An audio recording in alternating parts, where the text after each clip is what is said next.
तलाक लेता।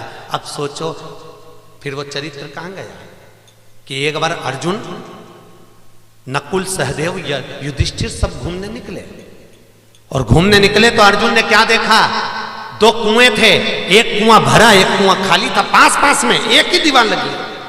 अर्जुन को समझ में नहीं आया ये दो कुएं कैसे। अर्जुन आगे गया, अर्जुन ने देखा एक हाथी के दो मुंह, दोनों मुख से भोजन कर रहा है पर हाथी का पेट नहीं भरा रहा। अर्जुन को समझ में नहीं आया।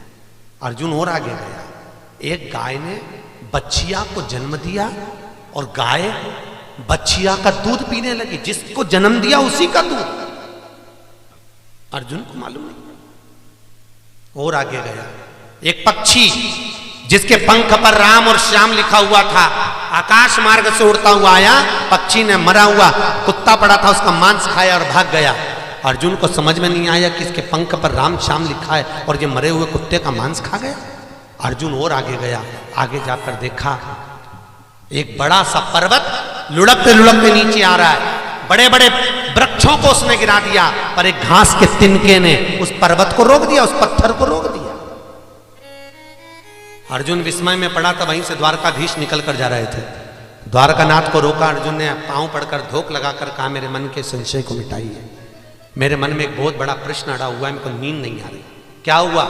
मेरे दो कुएं देखे, एक कुआं पास पास में, एक में पानी था एक खाली था। भगवान कृष्ण ने कहा अर्जुन अब कलयुग आ गया है, इस कलयुग में जो तुझे दो कुएं नजर आ रहे हैं, एक में पानी एक में खाली, ये कलयुग में दो सगे भाई होंगे, एक भाई के पास में खूब धन होगा तो दूसरा कंगाल होगा। ये अर्जुन कलयुग है। अर्जुन ने कहा महाराज मैंने एक विस्मय देखा, एक हाथी के दो मुंह, दोनों मुख से भोजन कर रहा पर हाथी का पेट नहीं भरा रहा। अर्जुन मत घबरा, एक एक व्यक्ति की कलयुग में दो दो दुकानें होंगी, दोनों दुकान से कमाएगा तो भी घर का गुजारा नहीं हो पाएगा, तो भी घर नहीं चल पाएगा। अर्जुन ने कहा महाराज तीसरा विस्मय देखा कि एक गाय ने एक बछिया को जन्म दिया। अभी तक बच्चिया गाय का दूध पीती थी पर मैंने देखा गाय ने बच्चिया का दूध पिया। अर्जुन मत घबरा, माता पिता कलयुग में बेटी को जन्म देंगे, उससे नौकरी करवाएंगे, सर्विस करवाएंगे, धंधा करवाएंगे और उसका जो धन आएगा वो माँ बाप खाएंगे। अर्थात गाय बच्चिया का दूध पिएगी अर्जुन, ये वो कलयुग है हमारा।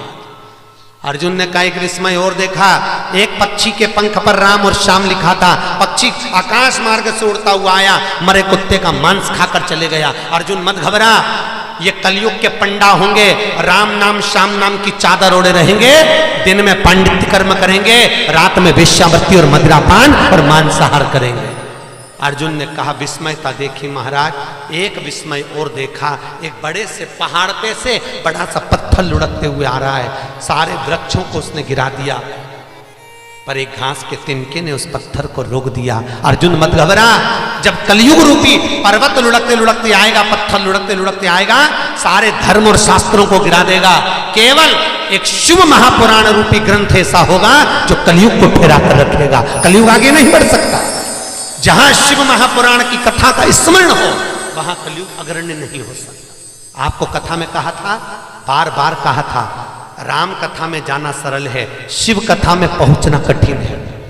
शंकर की कथा में पहुंचना कठिन है, भागवत में चले जाओगे, राम कथा में चले जाओगे, पर शंकर की कथा में भगवान शिव जब बुलाएगा तभी पहुंच सकते हो, नहीं तो बहुत कठिन है साहब। घर से निकले थे शिव पुराण में जाने के लिए, मालूम पड़े कोई काम आ गया, घर से निकले थे मन में सोच कर की कथा सुनेंगे, मन लगाएंगे कथा में पर चित्त नहीं लगता, उठ उठ कर भगना पड़ता है। चित्त लगाना बहुत कठिन है हमारा, बहुत कठिन।